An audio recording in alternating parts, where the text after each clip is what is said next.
No one dares enter Blackwood after dark. Not anymore. They say the shadows move, and the trees whisper your name. Last night, Leo vanished in the clearing. Only his scream remains. The whispers haunted his dreams. The faceless thing lingered in his mind. The scratch healed, but left a cold scar. A week later, hikers found the old hunter's cabin, door broken, floor covered in black soil and dead leaves.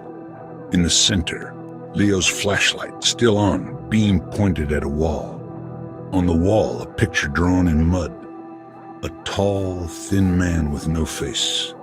The old man at the gas station still tells the story, to warn those who might enter Blackwood after dark. He says the forest is patient. It remembers everyone who visits. Sometimes it keeps a souvenir, a piece of clothing, a memory, or something more. For 9 minutes, the forest had Leo. But did all of him get out?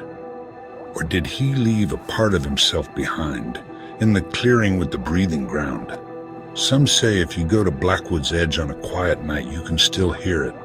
A whisper on the wind calling a name that isn't yours. Waiting. Just waiting.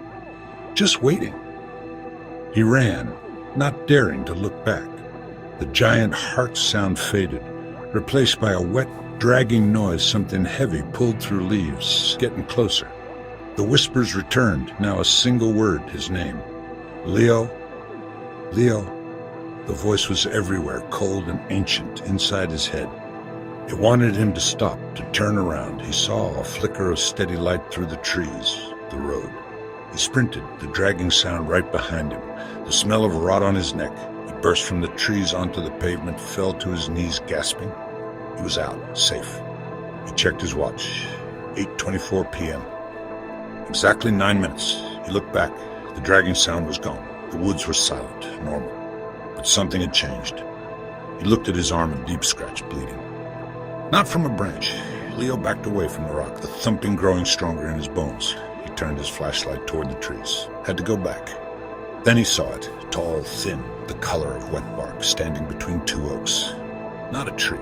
It had arms that hung past its knees, legs bent at odd angles, a head tilted as if listening. No face, just a smooth, blank surface. It stood perfectly still, watching. He couldn't breathe or move, just stared at the faceless thing. He lowered his flashlight, but its silhouette lingered in the dark. He sensed there were more, hidden, waiting. 8 minutes, 1 minute left. He didn't want to know what happened after 9. He took a slow step back. The thing didn't move. Another step, still nothing. He turned and ran, away from the clearing, the breathing ground, the faceless thing. He ran for his life. The sour, rotten smell hit him stronger than before.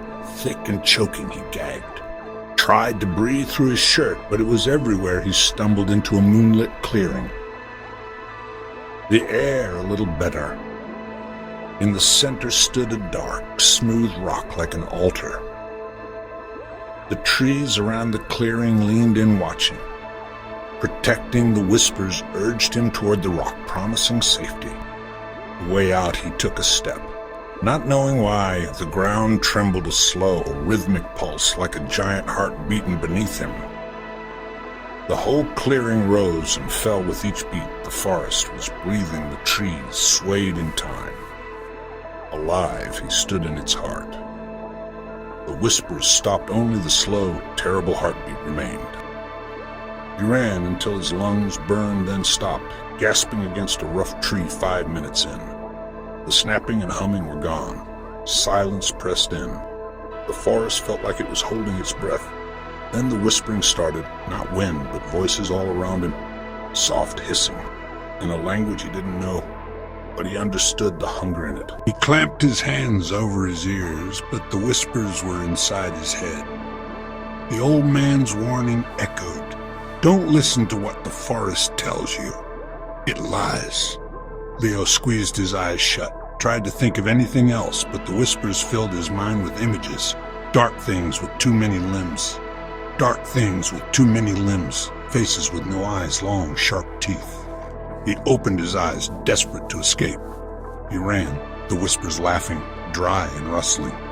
He dodged trees, jumped logs, just wanting out. A branch snagged his shirt, ripping it. For a second, he thought a hand had grabbed him. He screamed. A short gink. For a second, he thought a hand had grabbed him. He screamed. A short, sharp sound swallowed by the woods. 6 minutes. Leo walked faster, hoping the humming would stop. It only grew louder. Then, a snap. A twig breaking to his left. He froze, swept his flashlight toward the sound. Nothing but ferns and trees. He told himself it was just an animal. Took another step. Snap. This time to his right. He spun, light dancing wildly. Nothing. But he knew he wasn't alone. Something was moving with him. Something was moving with him, just outside the light. Cold fear stabbed his gut. He walked faster, heart pounding. The path narrowed, trees scraping his arms and face. Pushed through, glancing at his watch. 4 minutes. Almost halfway. He could turn back, but the thought was worse than going forward. Snap. Behind him now. Close. He didn't turn. He ran.